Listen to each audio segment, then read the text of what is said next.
GRP news खे like कयो, subscribes कयो, शेयर कयो, कमेंट कयो, जीअं असां तव्हां ताईं ताज़ा न्यूज़ पहुचाए सघूं।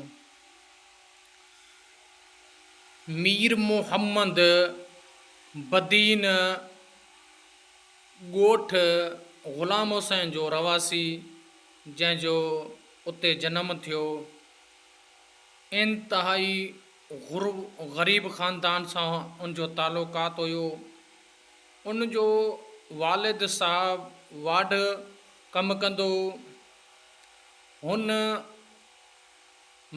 मैट्रिक जी तालीम करण लाइ बदीन शहर में रवानो थियो ऐं जीअं हू तालीम करण वियो त ॻोठ जे ॿियनि माण्हुनि में ऐं नौजवाननि में हिकिड़ो उत्साह पैदा थियो त उहे बि मीर मोहम्मद पहियार वांगुरु उहे बि शहर जी तरफ़ आया। मीर मोहम्मद पहियार मैट्रिक जी तालीम करण खां पोइ हू हैदराबाद कॉलेज में वियो। जॾहिं हैदराबाद कॉलेज जी तालीम पूरी थियण खां पोइ हुनखे लेबर कोर्ट में क्लार्क जी सरकारी नौकरी मिली। हुन ईमानदारी सां वॾी महिनत कई। आख़िर हुनखे लेबर कोर्ट में हुनखे ऑफिसर तौरु मुक़ररु कयो वियो। जॾहिं हू उते महिनत कंदो रहियो, अवामी ख़िदमत कंदो रहियो, उन खां पोइ हिनखे कमिश्नर ऑफ असिस्टेंट कमिश्नर हुनखे सेवण में मुक़ररु कयो वियो। हुन ईमानदारी सां अवाम जी ख़िदमत कई। मीर मोहम्मद जो इहो आपाशी खातो हो जंहिं तमामु ईमानदारी सां पुछड़ी जे इलाइक़नि ताईं पाणी पहुचाइण में पुरजोश अवाम जी ख़िदमत कई।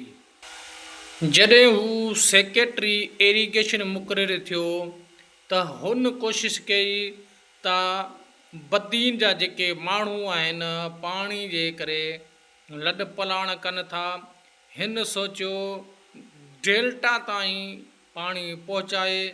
हिन केतिरा ई सियासी माण्हुनि खे बि मुंहुं ॾिनो।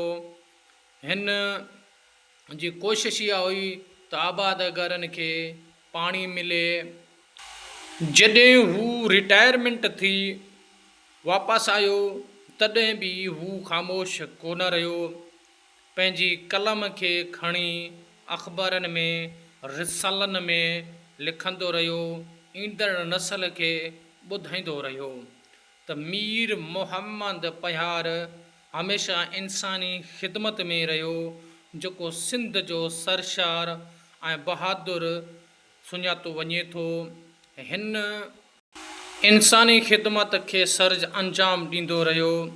3 जुलाई 2025 ते हिन दुनिया मां लाॾाणो करे वियो। असां दुआ गो आहियूं त मीर मोहम्मद पहियार खे अल्लाह पाक जन्नतुल फिरदौस में जॻह ॾे ऐं उन वांगुरु ई असांखे ईमानदारी सां कमु करण जी हिकिड़ी तौफ़ीक़ अता फ़रमाए। असां सभिनी खे हुन जे असूलनि, ईमानदारी, रवायत खे क़ाइमु रखणु घुरिजे।